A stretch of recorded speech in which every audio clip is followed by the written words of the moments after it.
High seas is going to be allocated, and it is Donald Trump's fault. Let's get into why the title of this video is not hyperbole, and I appreciate I have a few seconds to convince you that I am not here just talking nonsense.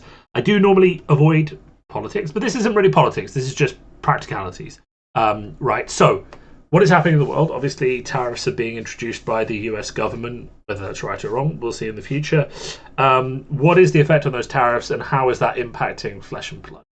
I have heard from numerous sources, most of whom should know, like we're talking like store owners and things like that, that high seas, especially in America, is going to be heavily allocated. And I'm talking about people getting 50 to 70% of the amount they ordered. Now, in context, some of those people did say, look, after hunted, I ordered a load more, so there might be a case where some stores are getting cut back down to below their hunted allocation, but they kind of overordered. But in the main, the feeling that we're getting out of the stores we're talking to is that high seas is going to be allocated. When you start digging into why this is, I think some things become very apparent. And if you'll bear with me for a second, I'm going to talk about desk phone handsets. So that's what you use in your office to make phone calls, the old hard phones that you have. Because remember, I'm a telecoms analyst. I know a lot about desk phones and desk phone supply chain for various reasons. What is happening now in the desk phone market, and why does that impact Fab? Let's get into that. So at the moment in the desk phone market, companies have always had a certain amount of desk phones in a warehouse in America, right? And that amount is equal to the amount they think they're going to sell in a month, with a bit of a buffer factor in case there are delays or something like the Suez Canal incident happens again. And then they expect that that warehouse is going to be refilled by a shipping container coming over from China, where all the desk phones are manufactured, or Vietnam, or one of those other manufacturing hubs. And then they don't store a huge ton of these in a warehouse in America and pay for that warehouse storage, to reflect the fact that there isn't the demand to consume enough that the shipping can't refill it before they need it, right? But what's happening now, when you've got this prospect of very large tariffs and uncertainty on the horizon, is that a lot of those companies are saying we should bring more of what was produced and is sitting in a warehouse in a cheaper country into the US.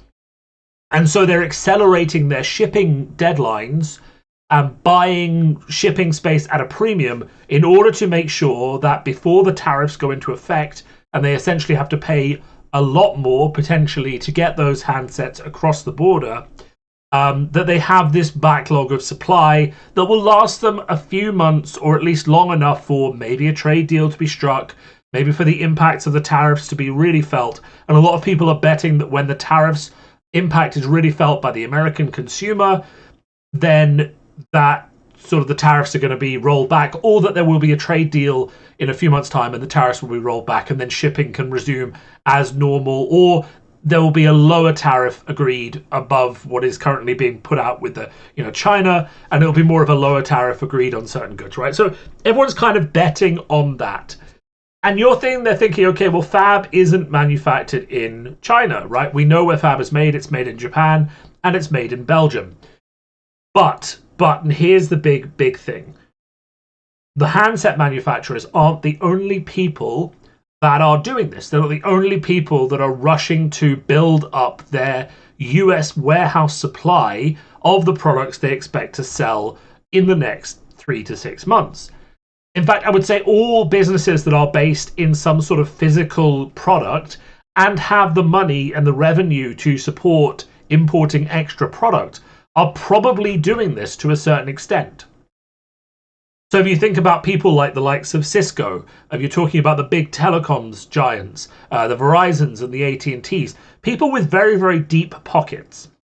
Unfortunately, do you know who does not have deep pockets? Though we did hear about their financials and they did seem to be in a healthy position. Remember, we talked about this on the channel. They funded Japan from their own internal war chest, which means they generated enough money to expand to a whole new market without seeking further investment, which is very indicative of health. And also remember that Fab is one of the largest, if not the largest, growing company in New Zealand last year. Its growth into its revenue is amazing, and it got interviewed by a load of New Zealand business publications because of that, and Deloitte said it was one of the fastest growing companies in New Zealand. The Fab is doing well financially, but it's not a Cisco. It doesn't have those deep pockets to say, no, we'll do everything, we'll pay that extra shipping cost, we'll have to purchase the container. Fab is at the whims of the global shipping market. And as a reminder of how this works, there are massive container ports in lots of different countries. Space is sold by the container. Fab, I don't think it's big enough to bulk buy huge amounts of containers, though it probably takes up quite a few. But the point is that Fab is playing in the fish in the water with the bigger fish. Right? It's playing in the water with these people who are making large amounts of money selling hardware and technology that needs to come from China. So the fact is that all of this is kind of happening. And what's really happening with shipping costs is that they are growing. And I read a report this morning, that's why we're talking about handsets, that the price of shipping handsets has increased. In the long term, they will go down because there will be less appetite to ship to America due to the tariffs. But at the moment, shipping costs are higher because there is a rush to get things ahead of that cutoff deadline. So that kind of brings us back to high seas is going to be allocated, and it's sort of Donald Trump's fault. Well, obviously, Donald Trump is the cause of the tariffs. And I guess the point of this video is for you to realize that those tariffs are not just affecting large Chinese companies. They're affecting global shipping at a macro scale. And that is affecting flesh and blood, right? And it's kind of ironic then that high seas has this whole, tide sinking kind of thing, because we are talking about shipping. But so that is my bet, right? And obviously it's hard to actually confirm. I don't think LSS will come out and say it, but all things that I've currently seen in the market from my own job and things I'm hearing about allocations in the US does indicate that potentially Fab has gotten caught up in what is going on with global shipping right now. Okay, and that is just how things go. And also Fab, to a certain extent, I think James White has said in one interview that they are planning to eat the cost of the tariff. They are a New Zealand company manufacturing in Japan and Belgium, so I don't think the tariffs are as high as if they were making their cards in China, for example. But they have said that they will eat the tariffs, but what they can't do is get that really premium space in those container ships going in those 90 days before the cutoff. It's not even 90 days anymore, before the implementation of the tariffs. And they are competing with a lot of people with deep pockets who need that space and who want that space. So we're going to see more of what rolls out, but I will say that current indications are kind of pointing to a heavy allocation for high seas, maybe a delay in wave 2 of high seas, and then who knows what happens from there. It is a very uncertain time if you think about global shipping and sort of global economics. So it is really hard to say exactly what knock-on effects that will have on flesh and blood. Because remember that the cheapest container for Fab to buy space in is one that is already going to its destination, right? They're not going to commission a whole ship to go. And as the volume of products that is shipped to a country drops, maybe the number of boats that are going to that country drops and the price of shipping doesn't stabilize still. So there's a lot of things going on at the moment that might just mean that, unfortunately, our luxury product, and remember it is a luxury product, that is not backed by big business's demand to have it, right? If a big company in America wants to buy desk phones, Cisco is going to make sure they are there. Right, so just keep that in mind. Right, keep that in mind, and keep in mind. And I will say so. Like the last 2 sets have had supply. Well, not the last set. Sorry, the last set has had supply chain issues. AKA, they didn't really print enough of it. And I mean, if you ask me why that happened, I think the general consensus that I'm hearing from people and going to large events and watching streams is that Fab is growing at an unprecedented rate. It feels like there's new players everywhere. It feels like new people are getting into the game. It's one of the reasons that I'm harping on about reprint prices all the time, because I think the biggest obstacle to new players getting into the game at the moment is the price of generic staples, and I think that puts off a lot of people. It's kind of like we've solved a lot of the problems that Fab had with Fab 3.0, and by that I mean Rainbow Four Legendaries are settling around $25. Class Majestics are settling around $3 to $5. That means that you can open a box and not get killed, but also if you're a new player buying in, you can buy the majority of your deck for a reasonable price, right? But the problem still remains with certain specific cards. We're talking about CNC, E-Strike, Codex, Shelter, right? Just to name a few, there are a few other ones like the Weakest Link and stuff like that, but those aren't as egregious. Those cards are the current biggest problem I have, I think Flesh and Blood has, right? Full stop. The game feels balanced, the design is excellent, the management of the game, the art department, the theme, the lore, all of those things that attract you to a trading card game, the gameplay, even the new hero designs, right? They all just feel unique and fun and fantastic. The game feels like it's in a fantastic place. And we've just finished a really fun meta. And I think genuinely we're going into another really fun meta. In my opinion, aside from this whole shipping thing, the biggest problem that Fab has at the moment is with new player entry cost. And I think until that's solved, it's going to be really, really rough. People are already saying it to me in tweets and on Discords and in DMs. I had a new player who was going to get into the game, and then they saw the price of the class that they wanted, and they didn't do it. And we talked about this a while ago with Assassin. You were opening the latest set, you were opening Mistveil, you'd open an Assassin Legendary. That is the game telling you to buy into Assassin, and then you'd go and look at the price of a fully, not even blinged out, but just a fully functional new deck to play competitive, because you're coming from another card game. You've heard that Fab is the competitive place to be. And then you see the price and you're like, well, it just sold out of a card game because the price was too high and because the rotation was happening and taking all his cards away from me, and I didn't like how much I was having to spend and new products all the time. And here I am saying, okay, a new deck is £600-700, I think. So, that puts people off. So that's the biggest problem that Fab has to face. And I will say finally, so my note about price and about shipping and about set sizing, so how much they print, all comes together to one mistake that I want to end the video on, which I think is probably the biggest blunder that Flesh and Blood are going to have made this year, and I really don't like it, right? And that is the date of US Nationals and the format of US Nationals.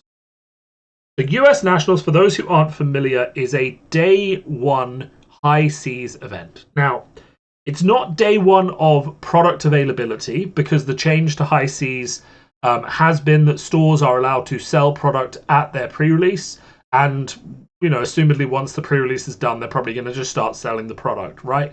Because they'll have sold it to a few people and someone will come in on Tuesday and be like, well, look, I couldn't make it on the weekend. Can I still buy my case? And they'll be like, yeah, sure. So, the point is that stores are going to start selling it a week early. So is it really a pre-release anymore? Or is that just an event and actually the release date is the day of the pre-release? Who knows? But the point is, there will be availability, assuming that there isn't a huge supply chain issue. What there won't be is, tons of availability. And day one tournaments, right, they have pros. The pros are untested meta. The pros are exciting new cards that people have to play with for the first time. The pros are, that excitement, that feeling of a meta that's unsolved. And especially because more recently in Fab, they've moved towards hiding more of the spoiled cards so that people can't have access to everything originally.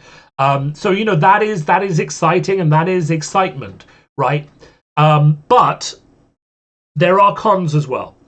Card availability is a big con, partly solved by having the pre-release events be able to sell product, and then also having a lot of vendors coming to the location to sell singles, right? That's one thing. That's good. The other con is just, people playing with cards they don't understand, so increased problems with rules and rulings, and people finding out their deck is invalid or doesn't work. Not a lot of time to test. And the not a lot of time to test thing really hammers home with me, because as you all know from watching the channel, I've become more casual with Fab recently. I got into Warhammer, I've got a dog, I've got all these things that are just pulling on my time. And realistically, I have time to, play a bit of Fab every now and then, go, play a few games on Talishar, make it to occasional armories, go to a ProQuest, that kind of thing. I'm a casual Fab player now, but I'm engaged in the community more because I enjoy being engaged in the community and I enjoy watching TCGs grow and how they develop and all that kind of stuff. But as a casual Fab player who is also going to my nationals, if my nationals was a day one, loads of hidden cards that I'm not going to see until the week before High Seas release, I am going to struggle to get a deck that I am happy with for that meta. And I think that falls into the same category with a lot of people. There is a sweet spot for me somewhere between like 1 week and 2 weeks and maybe 3 weeks, where it's enough time for people to build decks, test decks, and get an idea of the meta. To me, 1 week is too soon. And I feel like that puts a lot of pressure on people to get ready. And it removes a lot of those kind of like, this guy came from nowhere stories, because the people who are going to be ready are the people who have rigorous testing teams, who can take that week off, who can dedicate themselves. Now, in some ways, that might be what LSS wants, right? You're rewarding the most dedicated, the most professional players. But I think at a national level, right, Pro Tours are different, right? If you want to win a Pro Tour a week until the set comes out, fine, go for it. You're competing against the best. You should be the best. And part of that skill is building good decks quickly, testing them quickly, and getting something else out there.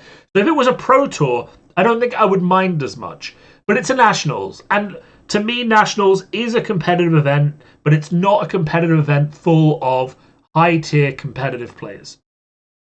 Loads of people get into Nationals from small RTNs in local areas. Loads of people get in on ELO. Loads of people get in on all of these routes to qualify that aren't exactly the most strict, right?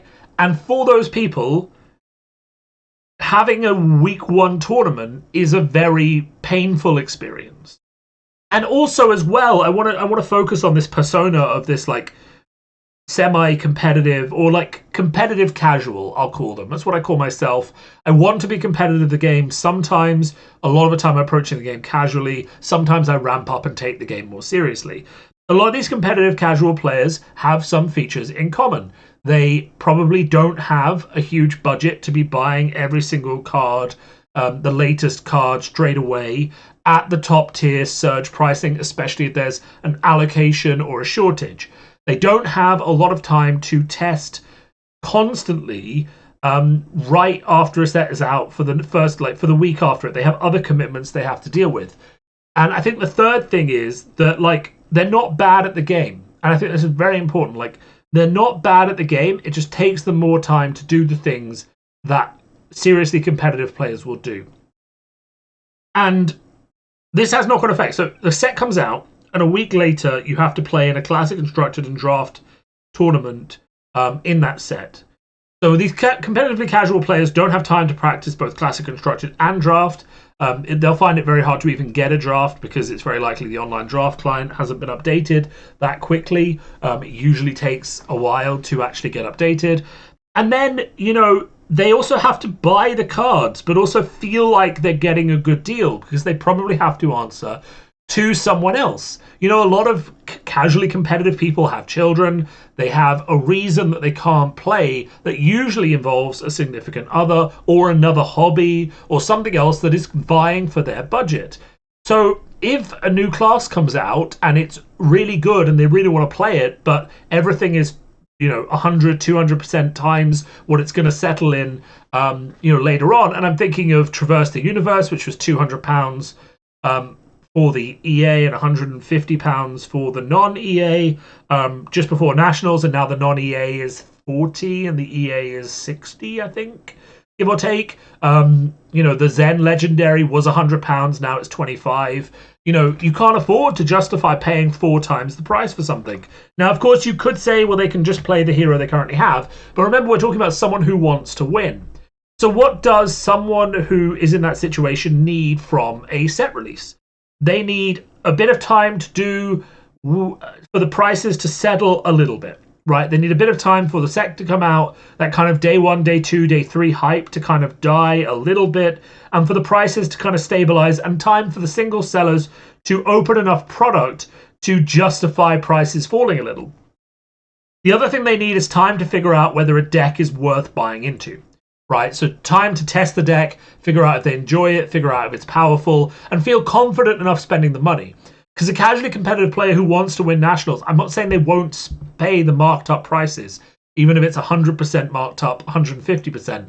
I'm saying that that decision matters more to them than it does to someone who has a lot more money, who is really competitive in Fab, who has won money playing Fab, right? Those people are going to be more willing to spend money, and also the money impacts them less because the money isn't being drawn elsewhere. So I want you to think about that. So more concerned about money, more time poor. And the other thing, of course, that the short window does for them is it removes that thing that I call, from the UK, the wheeling and dealing, right? There's plenty of people who sell out of one class to get into another class, who get some good trades. Their friends get product after a bit. They open up the product, they trade with them. There's a whole, the difference between having 1 week to get cards and 2 weeks to get cards is a whole postage cycle. And what I mean by that is your casually competitive player will get some cards at the pre-release, right? If they think, I can trade cards with someone on, say, Sunday or Monday, they then have to post those cards to the other person. They have to arrive. All these kind of things might get delayed. Very high risk, right? So trading becomes very difficult, except with locals. If you add in another week, that person can spend the entire first week trying to secure trades of their existing cards with the knowledge that most cards are going to arrive within it depends on where you live, but most cards are going to arrive within a 5 working day window at the latest. So you basically create room for this wheeling and dealing where casually competitive players who are money conscious can take the time to make good trades to get the cards that they need from the latest set if they feel like the latest set is viable. Now, here's a thing, right?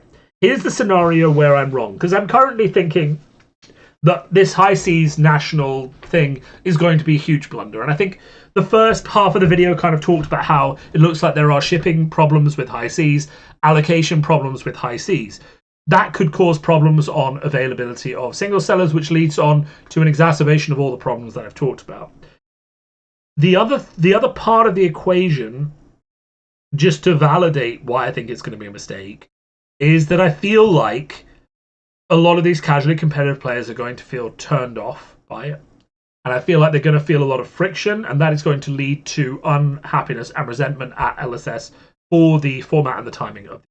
And I feel like if you just added 1 week of buffer between pre-release and event, you potentially would have solved that, especially with the selling at pre-release change that's come through. The final thing I want to talk about, which I feel is relevant, is that there is a chance that this doesn't come into effect or doesn't impact the way it is because the high seas heroes just aren't that good. And that's why this is a safe scheduling point, because if high seas comes out, people try decks for a week, they don't find anything, and then they just go back to playing, what is even the best deck now? Florian. Florian, I think, is the best deck, right? Or Prism. One of those. I think it is Florian. Mid-range Florian is the best deck for a while, at least now that Aurora's gone. I think if that happens, then it kind of exacerbates the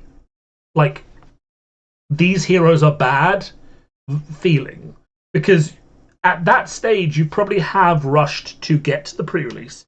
You've rushed to buy a case because there's a chance that these heroes could be the ones that win nationals. So if you're a serious player, you've probably bought a case, or you've kind of pre-ordered or put in a requisition with a single seller saying, hey, I'm going to need all these pirate cards, and you're starting to test them.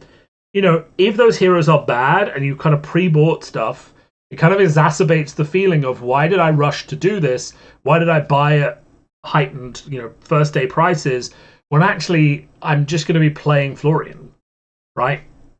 So to me, all of these things lead to a crunch that I don't think is worth the payoff.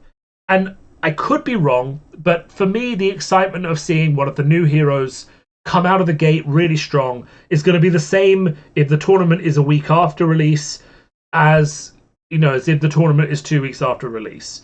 We have to ask how quickly decks are solved by players. Now, Zen was solved in 2.5 weeks, but all the cards were spoiled 3 weeks before the set came out, so it was solved online before people got cards in paper. That can never happen again. That is like the worst feeling I've ever heard, right? It was really bad. The price of Zen cards was like tripling, and no one had actually even touched them yet. It was just like, oh, this is going to be super expensive because people have solved it online. And LSS have done steps to stop that, which they should have, and that's perfect. But we've kind of gone the other way where they're not giving people enough time to get ready.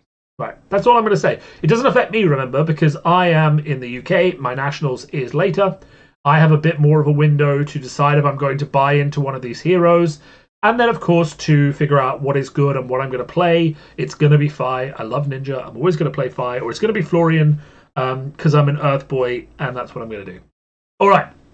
That was the rant. Please, thank you for listening. As always, if you did like this, like and subscribe. I hope you'll agree my title was not clickbait. What is happening is now the direct result of Donald Trump, unfortunately. And there we go. There wasn't a Steelfur on Sunday this week. And I know that I've broken the streak 2 weeks in. I was I was very, very unwell on Sunday. And due to the nature of these videos, I cannot record them in advance because I need to know what's happening. There will be another one on Sunday. I'm perfectly ready and set up to do it. There are some days when you wake up and you cannot do the thing. My stomach was in pieces. I ate something weird and it was not happening. Video recording was not happening. And that's all the details I'm going to give you. But Steelfur on Sunday got cancelled. I will be doing another episode on my thoughts on Project Blue a bit later on, probably next week. We will be back, of course, for Steelfur on Sunday, which is my new weekly news segment. LSS have copied me. 2 weeks after I release a weekly news segment, LSS puts out a weekly World Tour news segment. They're stealing my good ideas. And let's be honest, they've been doing it for years. EA Heroes and booster packs, I asked for that. Fixing Blitz by taking out Majestics, I called it, right?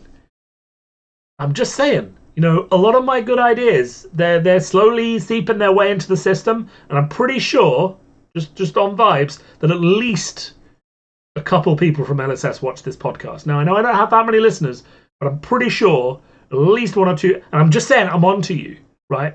I'm on to you, I can see what you're doing, right?